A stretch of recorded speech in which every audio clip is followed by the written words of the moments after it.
Olá, gurias! O Talk CB1+ está aqui 2026 com muitas novidades para você. Nós estamos trazendo informação além do consultório científica, mas principalmente com a proximidade de trazer para vocês as dúvidas do que vocês mais pesquisam no dia a dia. E o tema de hoje vocês pesquisam bastante, que é como nós fazermos o tratamento da mulher na fase de climatério e menopausa sem hormônios. Aquela mulher que não quer usar hormônios por preferência pessoal ou aquela mulher que não pode usarmos. Nós sabemos que de 2025 para cá houve muita pesquisa, muito artigo, muita pesquisa industrial que vai ser lançada produtos em 2026. E por isso esse burburinho por o que está vindo, o que vai realmente nos ajudar. Mas a pergunta vai um pouco além. O que nós temos hoje que já pode tratar esses sintomas na mulher que não pode ou não quer usar hormônios?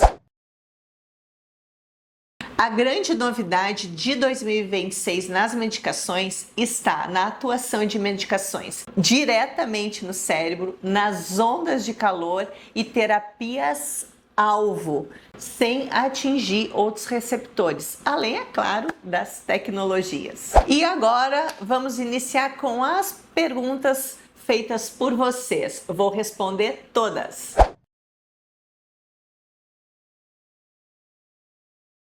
Essa medicação é um lançamento que ainda nós não temos aqui no Brasil, somente através de importadoras. Existem duas medicações, Fezolinetan e Elinzanetan.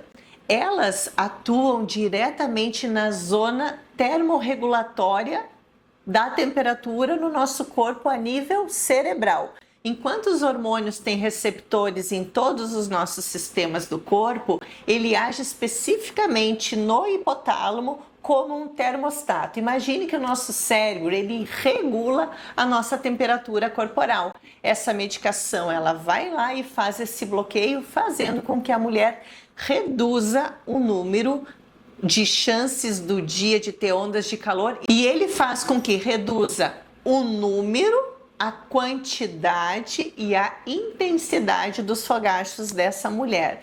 A resposta é muito promissora nos estudos científicos e estamos esperando ter liberação da Anvisa aqui no Brasil. Então, para você que quer essa medicação, somente fora do Brasil ou através de importadoras. E mesmo assim, avaliada com acompanhamento médico, se é indicação para você. Essas medicações, elas vão ser muito importantes para paciente com câncer, que tem câncer hormônios dependente, que tem contraindicação do uso de hormônio, mas também vai ser muito interessante para aquelas pacientes que fazem reposição hormonal e que mesmo assim têm alguns calorões. Talvez a associação para essas também seja interessante no futuro. Estamos esperando. Além do perfil de ação no nosso corpo, nós precisamos entender o perfil hepático e seus riscos e sobre o aumento de peso, que é a dor e a preocupação de todas as mulheres.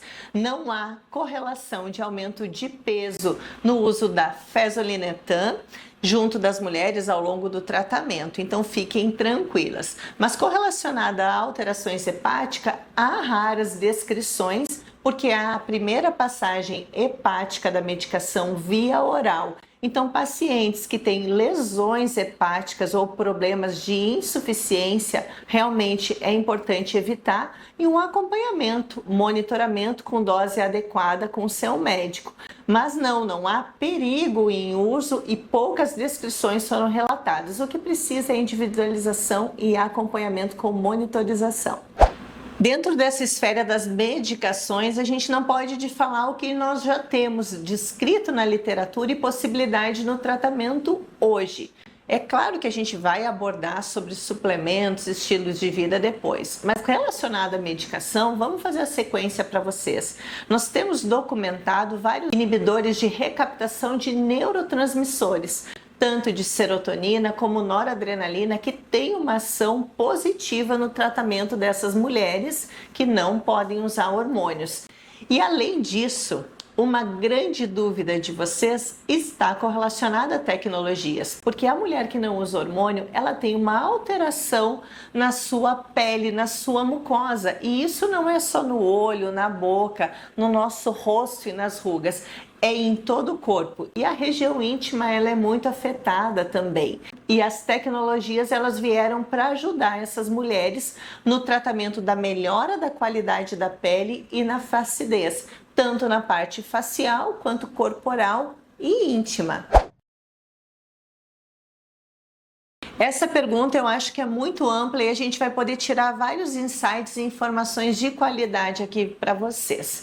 Primeiro, as mulheres que têm câncer ou têm contraindicação de reposição hormonal, vocês podem e está liberado através de 2 estudos científicos usar hormônio vaginal. Então, sim, estrogênio tópico vaginal pode ser utilizado nas pacientes com câncer, desde que haja uma avaliação individualizada médica. E esse tratamento ele pode ser suficiente ou não. Existe uma resposta individual, ou seja, não é toda mulher que usa reposição hormonal local com estrogênio bioidêntico e que vai ter uma melhora na qualidade íntima, de dor no ato sexual, de lubrificação, de espessamento dérmico e também elasticidade. Muitas vezes elas não têm aderência, esquecem o uso, porque usar a longo prazo qualquer medicação contínua, muitas vezes nós esquecemos. Imagina um creme vaginal. Então, na rotina, a gente vê que as mulheres que usam creme vaginal hormonal, a longo prazo, elas não utilizam em 60% em um ano. Isso é um número muito elevado. Aí entra muito a tecnologia. O laser de CO2, ele melhora a qualidade, a lubrificação, a vascularização, o espessamento e a sensação da síndrome geniturinária, que é essa alteração de ardência local e também dor para urinar. Mas quando que a gente vai escolher entre uma manutenção de laser anual e um creme? Quando esse creme não é suficiente, quando essa mulher esquece de usar, não tem aderência ou ela deseje e ache melhor realmente uma tecnologia de uma maneira mais prática e habitual para ela no dia a dia. O laser, nós fizemos um tratamento com 3 sessões geralmente e depois uma sessão anual. Bioestimuladores de colágeno na região íntima já é uma prática e uma realidade dentro do consultório. Ele tem um grande efeito de tratar a flacidez ao longo do processo de queda hormonal. Como a gente não pode fazer uma reposição e mesmo que possa, muitas vezes ela não é suficiente para segurar um emagrecimento, uma perda de gordura e um excesso de pele natural e fisiológico ao longo do nosso envelhecimento. O bioestimulador faz um lift, que é um levantamento dessa pele, um esticamento dela associado a um espessamento dérmico. Nós temos vários tipos de bioestimuladores de colágeno. Nós podemos usar hidroxapatita de cálcio, o ácido polilático, fios de PDO na região íntima. Dentro dos bioestímulos na região íntima de colágeno, nós temos várias ações. Nós podemos usar líquidos, produtos como ácido polilático, hidroxapatita de cálcio, fios de PDO, mas também as tecnologias entram muito bem aqui. O laser tem uma ação, a radiofrequência uma ação um pouco mais profunda do que o laser, e nós temos uma opção também do ultrassom microfocado, além do endolaser, hoje em dia também muito bem utilizado. Então, qual utilizar? Muitas vezes a gente associa para tratar a flacidez antes de dar volume. Pensem comigo, uma mulher que está com os lábios externos mais murchos, se a gente for dar um volume sem essa pele estar tratada, esse volume vai pesar e vai cair. Ao invés de dar um tratamento adequado visual, esteticamente e harmônico, você pode ficar insatisfeita. Então, muito importante, antes de dar volume, tratar a flacidez, a qualidade dessa pele. E nós temos várias opções, a gente precisa entender qual a melhor para você. Quando a gente fala também de bioestimuladores de colágeno, a gente já lembra, isso é ácido hialurônico, isso é PDRN, isso é exossomos, porque são várias possibilidades que nós temos hoje no mercado. E a região íntima também há a possibilidade da gente usar esses produtos em associação e melhora da qualidade, espessamento dérmico e também lubrificação da região. O PDRN, por exemplo, que é uma dúvida frequente de vocês, nós temos ele em produtos que a gente pode usar, inclusive pós o laser, que a gente faz microfuros e ele absorve profundamente. O PDRN nada mais é que um estimulante, um lubrificante, um hidratante bem potente que é feito do DNA do esperma do salmão. Ele tem várias potencialidades de efeitos antioxidantes, anti-inflamatórios, reestruturador, firmeza e elasticidade. Então nós temos opções no mercado, mas a gente tem que ver a melhor para você. A avaliação médica é fundamental. E vamos terminar esse bloco falando de um tema principal, que para mim é a base de todos os tratamentos, suplementação e estilo de vida. E eu fiquei muito feliz pesquisando vocês e dúvidas que vocês estão um pouco lá na frente. A mulher está mudando, está buscando informação. Passou o tempo de usar um suplemento por uma deficiência vitamínica. Vocês estão pensando na prevenção, na sua longevidade, autonomia e independência com qualidade de vida. Isso é muito importante, mas principalmente no caso do tema escolhido hoje, que é o tratamento da mulher que não pode fazer reposição hormonal. Essa mulher ela vai ter que se firmar muito nos seus pilares de estilo de vida. Ela vai ter que cuidar da sua alimentação, uma alimentação de verdade, reduzindo os EIDs, reduzindo ultraprocessados, os empacotados, os farinháceos. A gente precisa desinflamar, alimentos anti-inflamatórios. Existem vários estudos mostrando sobre a alimentação plant-based, mediterrânea, que são alimentações muito de verdade, que tem polifenóis e que a gente consegue usar bastante antioxidantes nesses casos. A gente não pode esquecer do sono de qualidade, um mínimo 6 horas inegociável, idealmente 7 a 8, mas a gente tem que variar a fase de vida nossa. Saúde intestinal, saúde do controle do estresse, técnicas de meditação, mindfulness, e a gente precisa falar também dos suplementos, os suplementos que são importantes para essa mulher.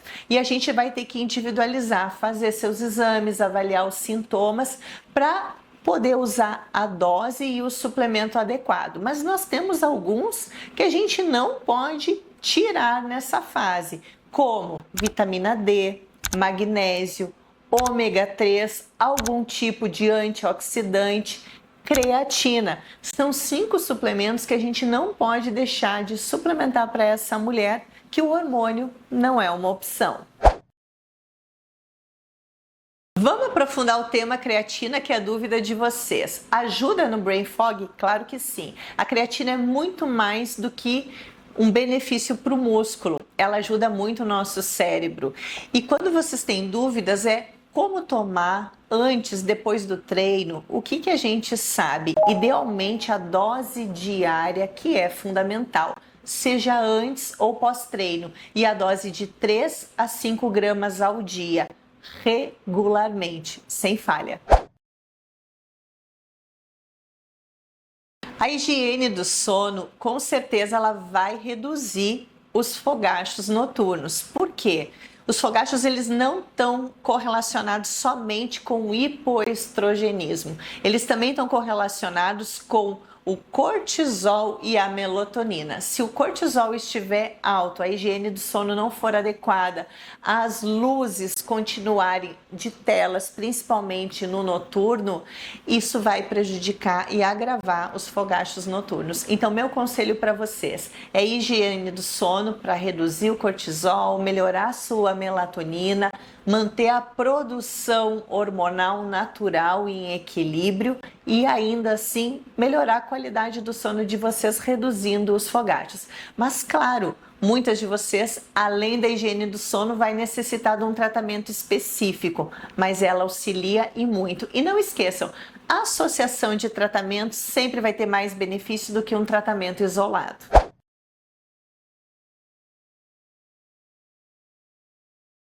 Essa pergunta eu já respondi no anterior. Existe o melhor? Não. A associação seria o ideal. E não temos só o magnésio inositol de benefício noturno. Nós temos o Atamag, magnésio treonato, magnésio glicina. São magnésios importantes no manejo dessa indução do sono para a mulher.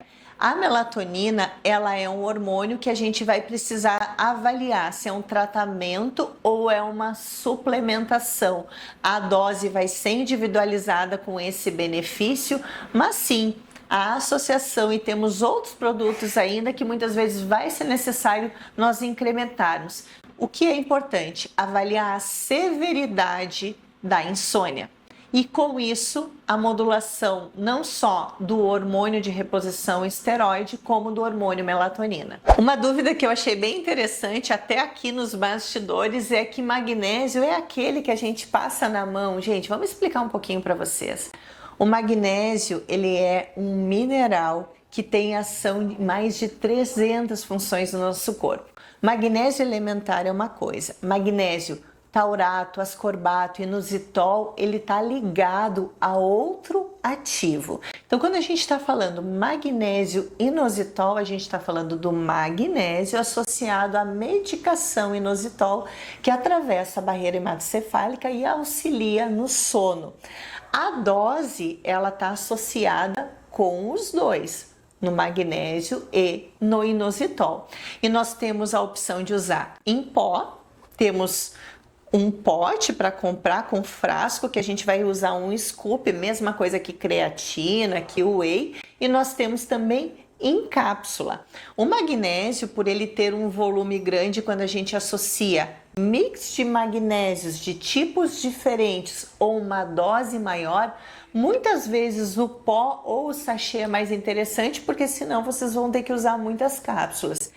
Por isso que a individualização é tão importante. Avaliar se para você faz mais interessante usar cápsula ou sachê. Então, geralmente nós não usamos o magnésio puro. A gente associa o ativo que vai ser o benefício para você. E dentro do sono nós temos esses: glicina, treonato, Atamag, inositol e alguns outros de benefício.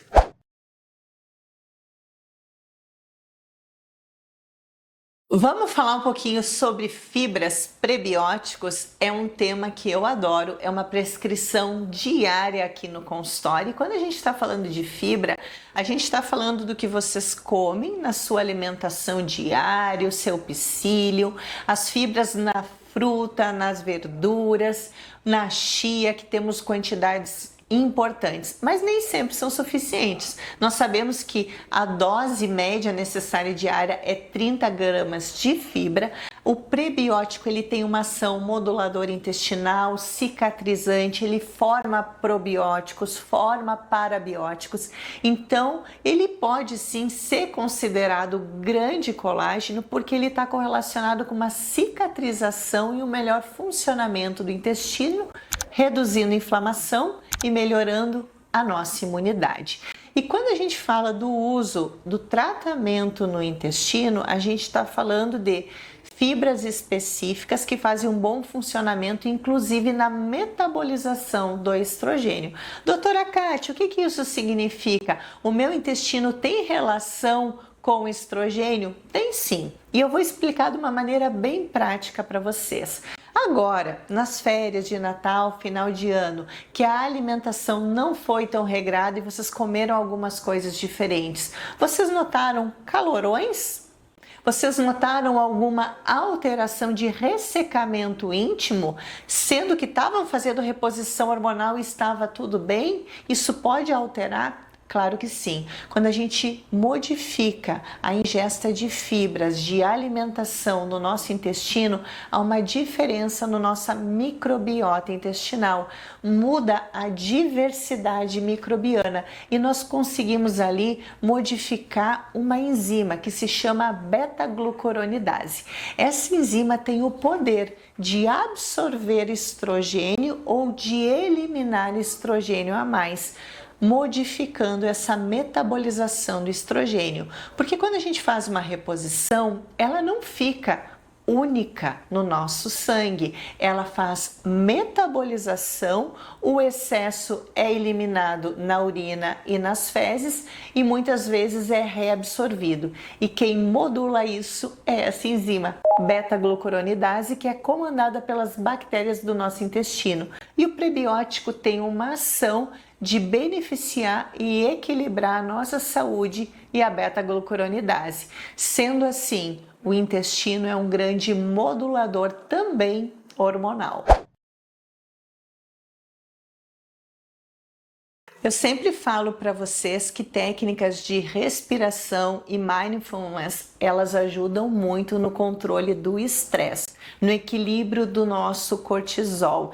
E isso tem um impacto muito grande, o eixo HPA, que é o eixo do cortisol e do estresse, no equilíbrio hormonal estrogênico. Então, sim, o controle dos fogachos, temos vários estudos, revisões na literatura mostrando que yoga, meditação, reiki, respiração, meditação inclusive ativa, com fone de ouvido, com música, sendo que vocês desliguem a sua mente e foquem simplesmente no hoje, no viver e na sua respiração, vai fazer essa modulação.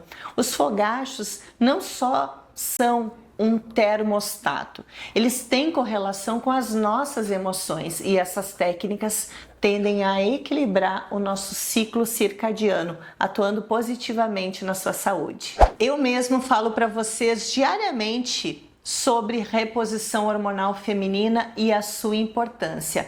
Mas a realidade é muito diferente. Muitas mulheres não podem ou não querem, e empatia e respeitar isso é muito importante. Eu mesma tive câncer de mama 3 anos atrás e desde então não faço reposição hormonal e estou na menopausa química.